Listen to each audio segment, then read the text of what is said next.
Hello बच्चों, very good evening. क्या हाल चाल है आप सबके। उम्मीद कर रहा हूँ कि आपकी पढ़ाई बहुत अच्छी चल रही होगी, प्रिपरेशन अच्छी हो रही होगी। और साथ में आप जो बोर्ड के बच्चे हमारे, वो धीरे धीरे अब उनका ओरिएंटेशन फिक्स हो रहा होगा, शिफ्ट हो रहा होगा अपने बोर्ड के एग्जाम को लेकर के। आज हम जिस चैप्टर की बात करने वाले हैं, नाम है केमिकल काइनेटिक्स। तो जो भी बच्चे चाहे बोर्ड के एग्जाम की प्रिपरेशन कर रहे हो, क्लास 12th, या फिर उनका बोर्ड कोई सा भी हो, आईएससी बोर्ड हो या फिर सीबीएसई बोर्ड हो, या फिर किसी स्टेट बोर्ड से भी प्रिपरेशन क्यों ना कर रहे हो, साथ में जो बच्चे नीट और जेई की प्रिपरेशन में लगे हुए हैं, ये चैप्टर उन सारे बच्चों के लिए बहुत ही शानदार नॉलेज लेकर के आया है ना।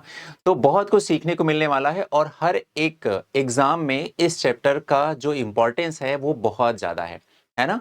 सिर्फ इतना ही नहीं, हम लोग ऑर्गेनिक केमिस्ट्री पढ़ते हैं ना, तो ऑर्गेनिक केमिस्ट्री में भी इस चैप्टर से इनका जो एप्लीकेशन है ना वो बहुत ज्यादा है। ठीक है, वहां पर भी हम लोग रेट डिटरमाइनिंग स्टेप पढ़ते हैं ऑर्गेनिक केमिस्ट्री में। जब हम लोग रिएक्शन मैकेनिज्म की स्टडी करते हैं तो जरूरत वहां भी पढ़नी है बेटा, है ना। और छोटे छोटे टॉपिक्स हैं, जैसे ऑर्डर ऑफ रिएक्शन क्या होता है, मॉलिक्यूलरिटी ऑफ रिएक्शन क्या होती है, इनका भी हमें टाइम टू टाइम यूज करना पड़ता है केमिस्ट्री में। तो बेटा, 7 मिनट्स केमिस्ट्री के इस चैनल पे आपका बहुत बहुत स्वागत है। मैं डॉक्टर आदित्य पांडे, आपका केमिस्ट्री मेंटोर। और आज हम स्टार्ट कर रहे हैं केमिकल काइनेटिक्स, है ना। तो ये लेक्चर बाय लेक्चर आपको बस प्रॉपर क्या करना है, हमारे साथ साथ इसको सॉल्व करते चलना है। मैं आपको अलग लेवल पे इस केमिकल काइनेटिक्स चैप्टर को बनाने वाला हूँ। बात को ध्यान से समझिएगा। केमिकल काइनेटिक्स एक ऐसा चैप्टर है जिसमें कैलकुलेटिव पार्ट बहुत सारे होते हैं, बहुत सारा कैलकुलेशन है इसमें। लेकिन आपको फिक्र करने की जरूरत बिल्कुल भी नहीं है, क्योंकि हम यहाँ पर इस चैप्टर में ऐसे ऐसे शॉर्ट ट्रिक्स का यूज करेंगे, ऐसे ऐसे छोटे छोटे कॉन्सेप्ट का यूज करेंगे, जहां पर आपको बड़े से बड़ा क्वेश्चन बिना पेन चलाए आसानी से सॉल्व करने की हिम्मत आ जाएगी। आगे बात समझ में? तो फिर बिना समय गंवाए आज ही क्लास स्टार्ट करते हैं, केमिकल काइनेटिक्स। और सबसे पहले आप देख रहे हैं यहाँ पर केमिकल काइनेटिक्स बारे में लिखा हुआ है कि chemical kinetics help us to understand how chemical reaction occur. How chemical reaction occur का मतलब क्या होता है पता है? यानी कि उस रिएक्शन के मैकेनिज्म के बारे में जानते हैं। ठीक है, तो बेसिकली हम यहां पर स्लो वर्सेस फास्ट रिएक्शन का कंपैरिजन करने वाले हैं। लेकिन मैं आपको बहुत फंडामेंटल तरीके से इसके बारे में बताता हूं। देखिए, कोई भी केमिकल रिएक्शन होती है तो उसमें क्या होता है, एक रिएक्टेंट होता है और वो एक प्रोडक्ट में कन्वर्ट हो जाता है। रिएक्टेंट को प्रोडक्ट में कन्वर्ट कराने के लिए जो रिस्पॉन्सिबल फैक्टर है वो रिएजेंट हो सकता है। वो रिएजेंट कुछ भी हो सकता है, वो हो सकता है एज अ कैटलिस्ट हो सकता है वो पॉजिटिव कैटालिस्ट हो सकता है नेगेटिव कैटालिस्ट हो सकता है कि वो कोई सॉल्वेंट हो जो रिएक्टेंट के बॉन्ड को ब्रेक करके प्रोडक्ट में कन्वर्ट कराने के लिए रिस्पॉन्सिबल हो। कुछ भी हो सकता है ना। तो बेसिक सी बात है कि रिएक्टेंट से प्रोडक्ट में कन्वर्जन हम सबको दिखता है। जैसे मैंने आपसे बोला कि N2+3H2 गिव्स 2NH3, 2 मोल अमोनिया बना। आप बोलोगे तो हैबर प्रोसेस से अमोनिया बनाने का मेथड है, बिल्कुल है। फिर आपको कैटलिस्ट भी पता होगा कि इसमें आयरन लेते हैं, हम लोग लेते हैं ना। और मॉलिब्डेनम क्या लेते हैं इसमें हम, कैटलिस्ट प्रमोटर भी कह सकते हैं, है ना, ये हम इस्तेमाल करते हैं। ये तो बेटा वो चीज हो गई ना कि आपको रिएक्टेंट दिख रहा है, प्रोडक्ट दिख रहा है। लेकिन ये रिएक्टेंट कैसे प्रोडक्ट में कन्वर्ट हुआ, कितने स्टेप में रिएक्शन हुई, हर एक स्टेप एक रेट से तो नहीं चल रहा होगा। कुछ स्टेप होंगे जो फास्ट होंगे, कुछ स्टेप होंगे जो स्लो होंगे। तो हमें ये सब कैसे पता चलेगा, है ना। और जो स्लो स्टेप होगा उससे पूरी रिएक्शन के रेट पे क्या असर पड़ेगा, वो रिएक्शन कंप्लीट हो भी पाएगी कि नहीं हो पाएगी, या फिर कैसे वो उस रिएक्शन को अफेक्ट कर पाएगा। ये सारी कहानियों का जो आंसर है वो केमिकल काइनेटिक्स आपको देने वाला है। ठीक है, आगे बात समझ में? तो थोड़ा सा हम इसके सब्जेक्टिव या मतलब इसका जो फंडामेंटल, उसको पढ़ने से पहले हम एक बार इस चैप्टर का ऑब्जेक्टिव समझ लें। एज पर दी एनसीईआरटी हम ये देख लें कि हमें इस चैप्टर में पढ़ना क्या क्या होता है, या जब हम इस चैप्टर को कंप्लीट करेंगे तो हमें कितनी इंफॉर्मेशन हमें मिल चुकी होगी या हमने गेन कर लिया होगा। एक बार बस इतना समझ लें। क्या लिखा है, define the average and instantaneous rate of a reaction, ये सीख लेंगे। रेट ऑफ रिएक्शन को एक्सप्रेस करना in terms of change in concentration of either of the reactant और प्रोडक्ट विद टाइम। तो कैसे रेट ऑफ रिएक्शन को रिप्रेजेंट किया जाता है? रेट ऑफ रिएक्शन दो टाइप की होती हैं, एवरेज रेट ऑफ रिएक्शन अलग, एवरेज रेट अलग हो गया और इंस्टेंटेनियस रेट अलग हो गया। दोनों के बारे में सीखना समझना है। Distinguish between the elementary and complex reaction, कौन से ऐसी रिएक्शन है जो सिंगल स्टेप में कंप्लीट हो जाती है, कौन सी ऐसी रिएक्शन है जो मल्टीपल स्टेप्स में होती हैं। जो मल्टीपल स्टेप्स में होती है उसमें सारे स्टेप्स का जो रेट है वो तो डिफरेंट डिफरेंट होता है ना। तो वो रेट कैसे पूरी रिएक्शन को अफेक्ट कर पाएगा उसके बारे में पढ़ेंगे। स्लोवेस्ट स्टेप क्या होता है, differentiate between the molecularity and order of reaction. Defined rate constant क्या होता है उसके बारे में पढ़ना है, जिसे हम लोग के से रिप्रेजेंट करते हैं, स्पेसिफिक रेट कांस्टेंट भी बोलते हैं इसे। Discuss the dependence of the rate of reaction on concentration, temperature and catalyst, इसके बारे में सीखेंगे। Derive integrated rate equations for the zero and first order reaction. अब यहां ध्यान से क्या समझना है हमें कि सेकेंड ऑर्डर का इंटीग्रेटेड रेट लॉ लिखना या उसके बारे में समझना सीखना वो हमारे सिलेबस का पार्ट नहीं है। हमारे सिलेबस का पार्ट केवल और केवल जीरो ऑर्डर और फर्स्ट ऑर्डर ही है, तो हमारा फोकस केवल उसी पर रहेगा, ठीक है। Determine the rate constant for the zero and first order reaction, तो हमें फर्स्ट एंड जीरो ऑर्डर के लिए रेट कांस्टेंट का फॉर्मूला और उसका डेरिवेशन वो हमें आना चाहिए। और डिस्क्राइब कोलिजन थियरी, तो हम वन बाय वन करके ये समझेंगे। तो सबसे पहले मैं आपको सिखाता हूं बहुत फंडामेंटल तरीके से, सब लोग एकदम अच्छे से बैठ जाइए, है ना। अपने पास पेन पेपर रखिए, जैसे जैसा बोलता चल रहा हूं समझते चलिए चैप्टर को। अगर मेरे हिसाब से अगर आपको सुनना समझना है तो आप ये मान लीजिए कि चैप्टर बहुत ही आसान बन जाएगा, आपको पता भी नहीं चलेगा कि यार इसमें तो कुछ था ही नहीं। तो चैप्टर का डर खत्म हो जाएगा, सारे क्वेश्चन आने लगेंगे, है ना, चाहे वो बोर्ड के एग्जाम का हो, चाहे नीट के एग्जाम का हो, चाहे जेई का एग्जाम हो, ठीक है, सारे के सारे क्वेश्चन सॉल्व हो जाएंगे। मैक्सिमम क्वेश्चन में बिना आपको पेन पेपर के आपको आंसर देना आ जाएगा। और अगर इतना हम कंफर्टेबल हो जाएंगे तो चलिए फिर पूरा लेक्चर देखते हैं आसानी से। है देखिए, होता क्या है बच्चा, जैसे मान लीजिए ना कि हम कोई काम करने जाते हैं, ठीक है, तो हमारे मन में पहला प्रश्न यही आता है, पहला क्वेश्चन यही आता है। जैसे मान लीजिए कि हमने नीट की प्रिपरेशन स्टार्ट की, जेई की प्रिपरेशन स्टार्ट की, तो पहला क्वेश्चन हमारे मन में आएगा, यार पता नहीं हमारा सिलेक्शन होगा कि नहीं होगा। तो पहला जो पॉइंट आता है वो आता है फेट ऑफ रिएक्शन, भविष्य क्या है उस रिएक्शन का, फ्यूचर क्या है, उसका रिजल्ट क्या होगा, हाँ या ना में क्या जवाब होगा, ठीक है। तो जैसे हम पहले अपनी लाइफ में पहला क्वेश्चन यही करते हैं कि पता नहीं यार ये काम होगा कि नहीं होगा। दूसरा बड़ा जेन्युइन सा क्वेश्चन आता है, आखिर होगा तो कितना समय लगेगा। फिर तीसरा क्वेश्चन आता है कि चलो ठीक है, हमें पता है काम हो भी जाएगा, हमें इतना समय लग जाएगा, आखिर इस रिएक्शन के हो जाने से, इस काम के हो जाने से हमें फायदा कितना होगा। तीन बिल्कुल जेन्युइन बेसिक फंडामेंटल क्वेश्चन है जो किसी भी काम को करने से पहले हमारे मन में आते हैं, आने चाहिए, और ये ऐसे ही होता है। तो एक केमिकल रिएक्शन के एस्पेक्ट से अगर हम देखें तो क्या चीजें होंगी, जैसे कोई केमिकल रिएक्शन हो रही है तो उसमें पहला क्वेश्चन तो यह है, पता नहीं यार केमिकल रिएक्शन होगी कि नहीं होगी, यानी कि फेट ऑफ रिएक्शन। अब फेट ऑफ रिएक्शन कौन डिसाइड करेगा, किस चीज से ये फिक्स होगी, कैसे में पता चलेगा कि कोई रिएक्शन हो पाएगी या नहीं हो पाएगी, अपने आप हो पाएगी या नहीं हो पाएगी। कहने का मतलब spontaneity of a reaction, reaction अपने आप हो पाएगी यानी कि स्पॉन्टेनियस है, नहीं हो पाएगी नॉन स्पॉन्टेनियस है। ये सब डिपेंड करता है कि एक रिएक्शन को किसके द्वारा चलाया जा रहा है, रिएक्टेंट एंड प्रोडक्ट के द्वारा, साथ में रिएजेंट है। तो हमारा जो रिएक्टेंट है बेटा, उस रिएक्टेंट के पास हमें पता है रिएक्टेंट कोई मॉलिक्यूल है, कोई कंपाउंड है, यही तो है ना, ठीक है। तो अगर कोई मॉलिक्यूल, कंपाउंड या आयन है तो उसमें कुछ बॉन्ड बने होंगे जगह जगह, तो उन बॉन्ड की अपनी अपनी कुछ एनर्जी होगी। तो जाहिर सी बात है रिएक्टेंट के पास जिस अमाउंट ऑफ एनर्जी उसके पास होगी, वही एनर्जी ही तो डिटरमिन करेगी कि रिएक्टेंट प्रोडक्ट में कन्वर्ट होगा कि नहीं होगा। यानी कि पूरा का पूरा एनर्जी से रिलेटेड जितना भी चीज आप एक्सप्लेन कर पाए, डिस्कस कर पाए, वो सब इस बात के लिए रिस्पॉन्सिबल है ताकि वो ये बता सके कि एक रिएक्टेंट प्रोडक्ट में कन्वर्ट होगा या नहीं होगा, ठीक है। और इसके लिए एक स्पेशल ब्रांच है केमिस्ट्री में जिसे हम थर्मोडायनेमिक्स के नाम से जानते हैं। तो थर्मोडायनेमिक्स हमें यह बताती है कि कोई भी रिएक्शन का भविष्य क्या है, फेट ऑफ रिएक्शन क्या है। और थर्मोडायनेमिक्स में एक बहुत अच्छा सा एक पैरामीटर है जिसे हम गिब्स फ्री एनर्जी के नाम से जानते हैं। गिब्स फ्री एनर्जी से हमें पता चलता है कि कोई रिएक्शन स्पॉन्टेनियस है कि नहीं स्पॉन्टेनियस है। अब मैं गिब्स फ्री एनर्जी का 3 फॉर्मूला आपके सामने लिखने चल रहा हूं, और कोई भी एग्जाम क्यों ना हो, बोर्ड का एग्जाम, नीट का एग्जाम, जेई का एग्जाम, ऐसा हो ही नहीं सकता है कि इन तीनों फॉर्मूला का यूज उस एग्जाम में ना हो। हर हाल में होगा, कहीं ना कहीं कैसे भी करके एक क्वेश्चन इससे रिलेटेड तो दिया ही जाएगा। तो मैं तीनों फॉर्मूला आपके सामने लिख रहा हूं, और तीनों फॉर्मूलाज को आपको कोरिलेट करना, कनेक्ट करना और उनके बारे में जानना पहचानना आना चाहिए। चलिए एक एक करके देखता है। यहां पर पहला यहां पर लिखा है फिजिबिलिटी ऑफ रिएक्शन, इसी को मैं क्या कह रहा हूं, फेट ऑफ रिएक्शन। रिएक्शन का भविष्य क्या है, रिएक्शन होगी या नहीं होगी, ये डिपेंड करेगा एक पैरामीटर जिसका नाम है Gibbs free energy. Delta G nought से हम लोग इसको रिप्रेजेंट करते हैं। डेल्टा जी नॉट का फॉर्मूला क्या होता है, minus N F E nought, एक फॉर्मूला हो गया। डेल्टा जी नॉट का एक और फॉर्मूला होता है, वो क्या होता है, -2.303 आर टी लॉग के सी, या फिर के इक्विलिब्रियम, है ना। एक और फॉर्मूला होता है delta G nought is equal to delta H nought minus T delta S nought. ये 3 फॉर्मूलाज हैं जो गिब्स फ्री एनर्जी को रिप्रेजेंट करते हैं, अलग अलग फील्ड में रिप्रेजेंट करते हैं। ऐसे समझिए, क्लास 12th के बच्चे हैं आप सब ने इलेक्ट्रोकेमिस्ट्री पढ़ी होगी। इलेक्ट्रोकेमिस्ट्री में आपने सेल के बारे में पढ़ा होगा, इलेक्ट्रोलिटिक सेल के बारे में पढ़ा होगा आपने, वोल्टेक सेल के बारे में पढ़ा होगा आपने, है ना, पढ़ा है सब लोगों ने। डेनियल सेल के बारे में पढ़ा होगा आपने, है ना। तो जब हम उस सेल की रिएक्शन को कराते हैं तो वहां पर भी तो ये मन में प्रश्न आ सकता है ना कि आखिर ये सेल की रिएक्शन होना है कंप्लीट या नहीं होना है, अपने आप होगी या नहीं होगी। तो यहां पर हम क्या करेंगे, उस हर एक सेल का अपना इलेक्ट्रोमोटिव फोर्स होता है जिसे ई नॉट ऑफ द सेल के नाम से जानते हैं, ठीक है।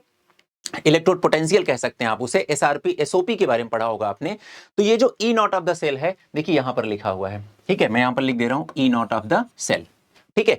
तो हम ई नॉट ऑफ द सेल की वैल्यू निकालते हैं, कितने इलेक्ट्रॉन का एक्सचेंज हुआ, नंबर ऑफ फेराडे कितना यूज हुआ, सब हम कैलकुलेट करके डेल्टा जी की वैल्यू फाइंड आउट करते हैं, ठीक है। तो अगर कोई केमिकल सेल है और सेल में रिएक्शन देखना है कि वो होगी कि नहीं होगी, तो हम डेल्टा जी की हेल्प लेंगे।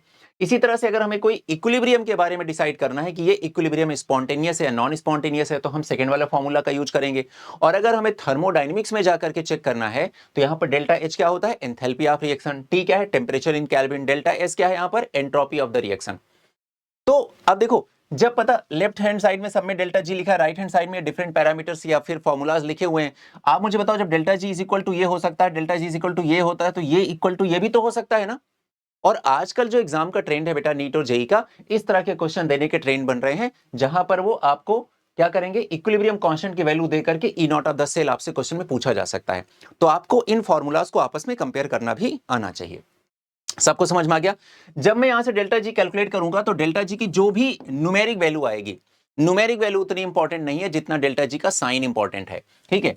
तो डेल्टा जी की वैल्यू अगर मान लेते हैं नेगेटिव आ गई तो रिएक्शन हो जाएगी क्या, स्पॉन्टेनियस, और अगर पॉजिटिव है तो क्या रिएक्शन हो जाएगी, नॉन स्पॉन्टेनियस, ठीक है, ये हो जाएगी। तो डेल्टा जी की वैल्यू कैलकुलेट करके हम ये सीख सकते हैं। चलो, पहला पॉइंट सबको समझ में आ गया कि fate of reaction is decided by गिव्स फ्री एनर्जी। ब्रांच कौन सी होगी, थर्मोडायनेमिक्स, जो एक्सप्लेन करेगी इस बारे में। डेल्टा जी के 3 फॉर्मूला लिख दिया, आपस में कंपेयर करना सिखा दिया, डेल्टा जी की वैल्यू फाइंड आउट करेंगे as per the given data in questions, ठीक है। और उसके बाद जब डेल्टा जी की वैल्यू आएगी, न्यूमेरिक वैल्यू ज्यादा हमारा फोकस होगा साइन पे। अगर डेल्टा जी की वैल्यू साइन यानी कि साइन नेगेटिव में है, ठीक है, तो हम बोलेंगे रिएक्शन स्पॉन्टेनियस है, यानी कि खुद से हो जाएगी।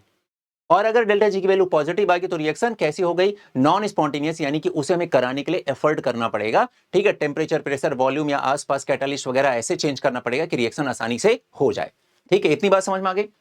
आगे हमारे पास है, देखो अब सेकंड पॉइंट क्या मैंने आपको समझाया कि देखो रिएक्शन होगी तो कितने समय में होगी और उस रिएक्शन का एक्सटेंट क्या होगा, यानी कब तक चलेगी, कितना देर चलेगी, और जो प्रोडक्ट बन रहा है उस प्रोडक्ट की यील्ड को कैसे मैक्सिमाइज करें, कैसे ज्यादा प्रोडक्ट बनाया जा सके।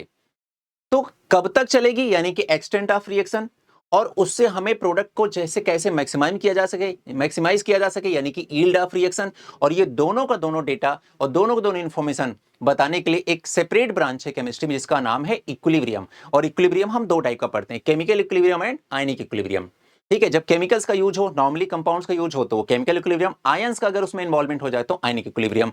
तो ये ब्रांच क्या कौन होगा यहाँ पर केमिकल प्लस आयनिक इक्विलिब्रियम, ठीक है। ये हमें क्या सिखाने वाली बेटा, ये हमें सिखाएगी extent to which a reaction will proceed, कितनी देर तक की रिएक्शन चलेगी, ठीक है। आगे आते हैं, अब सवाल वही कि किस रेट से चलेगी, किस पेस से चलेगी। अब ये रेट पेस क्या बात है, ये रिएक्शन की रेट का क्या मतलब हो गया। अरे जैसे मान लेते हैं हमारे घर में कोई घर का दरवाजा जहां मेन डोर होता है तो मोस्टली वो किसका बना होता है, लोहे का लगा होता है, लोहे के बड़े बड़े दरवाजे लगाए होते हैं घरों में, है ना, मेन डोर की बात कर रहा हूं। फिर हम ये देखते हैं कि शुरुआत में लेके आए तो ठीक है, साइनी था, सब कुछ था, अच्छा था, हमने पेंट वगैरह भी करवा दिया। लेकिन फिर बारिश का मौसम आया, ठीक है, फिर उसके बाद गर्मी का मौसम आया, फिर अगली बार फिर ठंडी का मौसम आया, फिर बारिश का मौसम आया। तो हम देखते हैं कि इतने सालों में हमारा वो जो लोहे का दरवाजा बड़ा सा घर के मेन डोर पे हमने लगा रखा है, वो क्या हुआ, धीरे धीरे उसमें जंग लगना स्टार्ट हो गया। ऐसा देखने को मिलता है ना। तो ये जो हम देख रहे हैं कि किसी आयरन पीस में रस्ट लगना या रस्टिंग होना किसी आयरन का, ये एक स्लो प्रोसेस है, यानी कि टाइम लग रहा है इसमें, है ना। और मान लेते हैं कि हमने एक पानी का ले लिया, कप ले लिया और उसमें हमने 1 चम्मच चीनी डाल दिया, 1 चम्मच नमक डाल दिया, नमक तुरंत घुल गया, यानी रिएक्शन यहां भी हुई, रिएक्शन वहां भी हुई, ये रिएक्शन इतनी तेज से हो गई, वो रिएक्शन इतना लेट में हो रही है।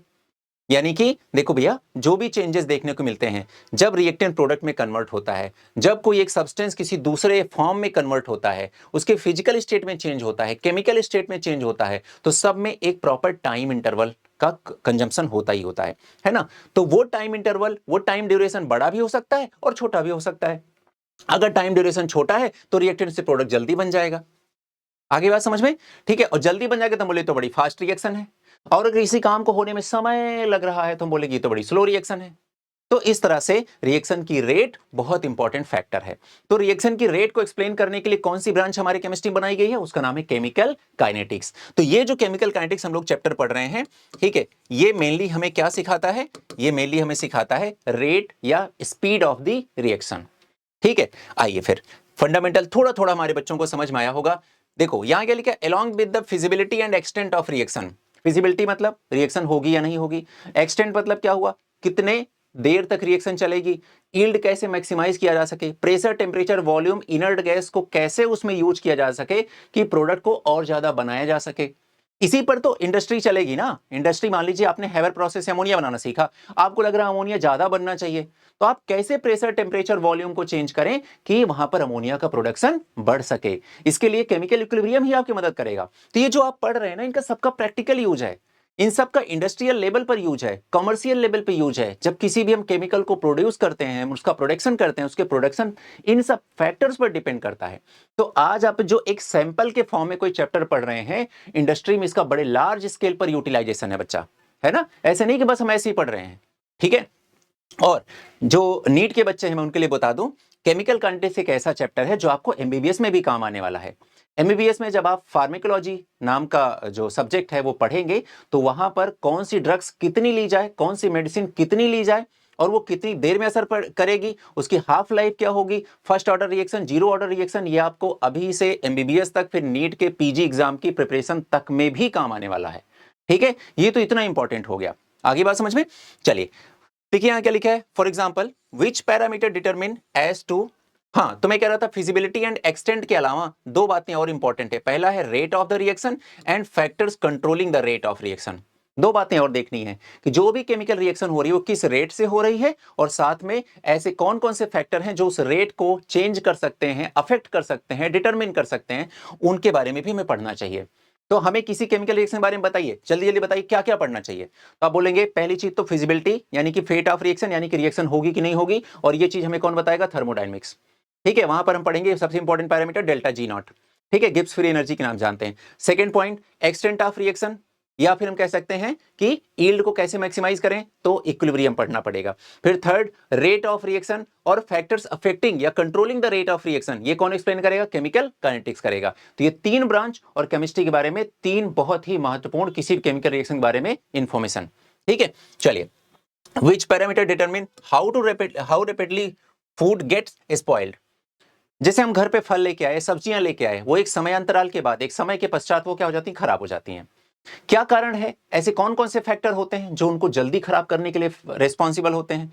क्यों हमें कोई सब्जी या फल ला करके फ्रिज में रखने के लिए बोल दिया जाता है, हालांकि फ्रिज में रखना तो चलो ठीक है, वो सही चीज नहीं है, लेकिन ठीक है हम क्यों रख रहे हैं, तो उनकी लाइफ स्पैन को बचा रहे हैं। यानी कि कुछ तो फैक्टर थे जो बाहर काम कर रहे थे, जो फ्रिज में जाने के बाद सबसाइड हो गए, तो ये तो हमें समझना पड़ेगा। ये चीज कौन बताएगा, chemical kinetics. How to design a rapidly settling material for the dental filling.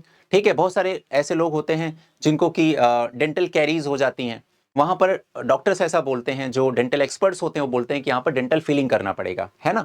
तो प्रॉपर एक केमिकल मिक्सचर होता है जो डेंटल फिलिंग के लिए होता है, फिर उनको टाइम दिया जाता है कि भैया इतना 2 to 3 डेज 1 वीक इतना टाइम लगेगा, ये सेटल हो जाएगा, उसके बाद आप नॉर्मल यूज कर सकते हैं जैसा भी इनका करना हो। तो ये कौन से फैक्टर होते हैं जो ये डिसाइड करते हैं कि इतना टाइम लगेगा डेंटल फिलिंग को सेटल होने में, ये चीज कौन बताएगा, केमिकल काइनेटिक्स बताएगा। What control the rate which fuel Burns in an auto engine. ठीक, जब हम गाड़ी चलाते हैं तो हमारे पास जब 1 लीटर पेट्रोल होता है तो हम यही सोचते हैं 1 लीटर पेट्रोल हम इतनी दूर जा पाएंगे। क्या फैक्टर है जो डिसाइड कर रहे हैं कि इतने लीटर पेट्रोल में हम इतनी ही दूरी तय कर पाएंगे। तो जो फ्यूल बर्न हो रहा है वो किस रेट से कंज्यूम हो रहा है, उसका कंजप्शन रेट क्या है, उसकी प्रोडक्टिविटी क्या है, उसका आउटपुट क्या है, उसकी एफिशिएंसी क्या है, ये सब कौन बताने वाला है, ये भी हमें कौन बताएगा, रेट ऑफ रिएक्शन, यानी कि केमिकल काइनेटिक्स से सीखने को मिलेगा बच्चा। है ना। All these equations can be answered by the branch of chemistry which deals with the study of reaction rates and their mechanism called chemical kinetics। अब समझ में आ गया ना केमिकल काइनेटिक्स का यूज क्या है हमारी डेली लाइफ में, बहुत सारा यूज है। ठीक है, चलिए खैर आगे बढ़ते हैं हम लोग। अब आते हैं केमिकल काइनेटिक्स में, क्या लिखा है इधर, chemical kinetics help us to determine, पहला point, the speed and rate of chemical reaction, जो मैं बार बार आपसे कह रहा हूं, the conditions by which the reaction takes reaction rates can be altered. तो ऐसी बार बार वही बातें आ रही, रेट और रेट को अफेक्ट करने वाले फैक्टर, रेट और रेट को अफेक्ट करने वाले फैक्टर, बस। फिर एट द माइक्रोस्कोपिक लेवल पे, यानी कि जो हमें दिखाई दे रहा है, ठीक है, we are interested in amount reacted are formed and the rate of their consumption or formation, but at the molecular level the reaction mechanism involve orientation and energy of molecule undergoing collision as discussed। देखो होता क्या है बेटा, जब हम कोई chemical reaction कराते हैं, ठीक है, तो होता क्या है कि रिएक्टेंट प्रोडक्ट में कन्वर्ट होता है। जब प्रोडक्ट बनता है तो उसमें दो चीज होते हैं बड़े इंपॉर्टेंट पैरामीटर, एक उसकी फ्रेग्रेंस या स्मेल और दूसरा उसका कोई कलर, कैरेक्टरिस्टिक कलर। तो बनने वाला प्रोडक्ट, जैसे मान लो कि मैंने बोला कि मैंने कोई रिएक्शन कराया और रिएक्शन में AgCl बन गया, तो AgCl बेटा ऐसे जब देखते हो, जैसे आपने चीनी को पानी में घोला, आपको पता है कि शुगर का फॉर्मूला C12H22O11 होता है, लेकिन क्या आपको ये दिखता है, क्या आपको दिख रहा है उसमें कार्बन, हाइड्रोजन, ऑक्सीजन? नहीं ना। तो मॉलिक्यूलर लेवल पे कुछ और चल रहा है और मैक्रोस्कोपिक लेवल पे कुछ और चल रहा है।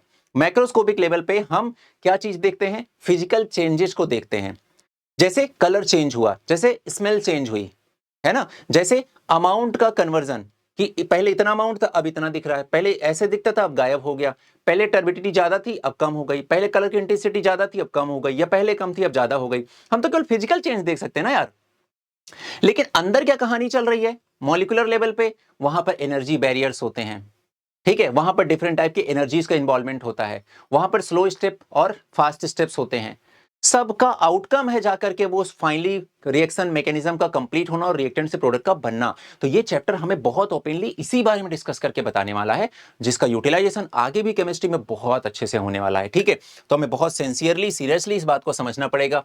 आइए हम थोड़े से फंडामेंटल की बात कर लेते हैं बच्चों। ठीक है, फंडामेंटल देखिए, जैसे मैं बात कर रहा हूं, सबसे पहले हम किस चैप्टर की बात कर रहे हैं, केमिकल काइनेटिक्स। केमिकल काइनेटिक्स में क्या सीखने को मिलेगा, पहला पॉइंट रेट सीखने को मिलेगा, दूसरा पॉइंट सीखने को मिलेगा factors affecting the rate, factors affecting the rate of reaction. ठीक है, यही दो चीजें मैं सीखने को मिलने वाली हैं। अब मैं अपने बच्चों से पूछूं कि रेट का मतलब क्या हुआ, रेट किस पे डिपेंड करेगा।